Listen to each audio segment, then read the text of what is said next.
This was a Thursday night football game where Miami Dolphins quarterback Tua Tagovailoa hit his head on the ground and suffered a severe head injury. He had to get carried out of the game in a stretcher. Mike Ryan tells us when he sees that, and he's watching this as you are as well, it's a neurological response to head trauma. Now, this is what happened to Tua just 4 days before that on a Sunday game against the Buffalo Bills. For some type of an injury on this play. Tagovailoa, oh boy, getting up. Oh my goodness, that's an awful. Based on his movements, does it not clearly seem like he might have a concussion? Immediately. Oof. Last week it looked for all the world. Everybody thought head injury, concussion, past the protocol.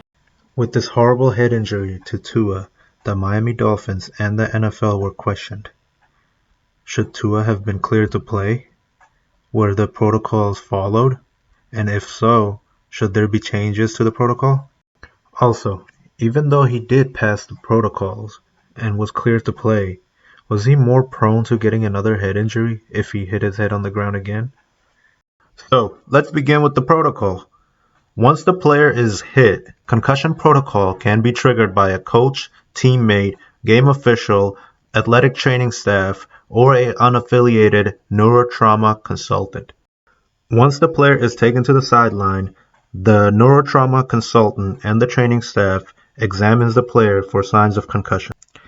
They look for no-go symptoms such as loss of consciousness, gross motor instability, confusion, amnesia, fencing response. They also look for the player's history of concussions. Now, after the Tua incident, the NFL, along with the Players Association, came out with the revised version of the concussion protocol.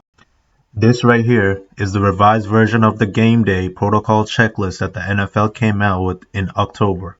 The big change in this revised protocol is that players will be evaluated for signs of ataxia, along with all these other testings.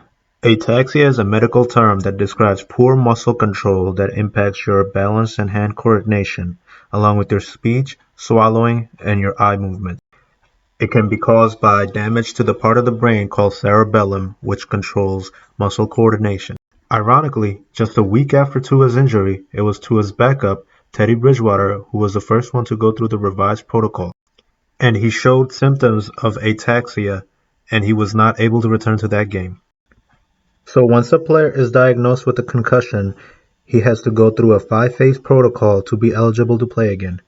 Phase 1, where a player has to perform light stretching under training staff supervision.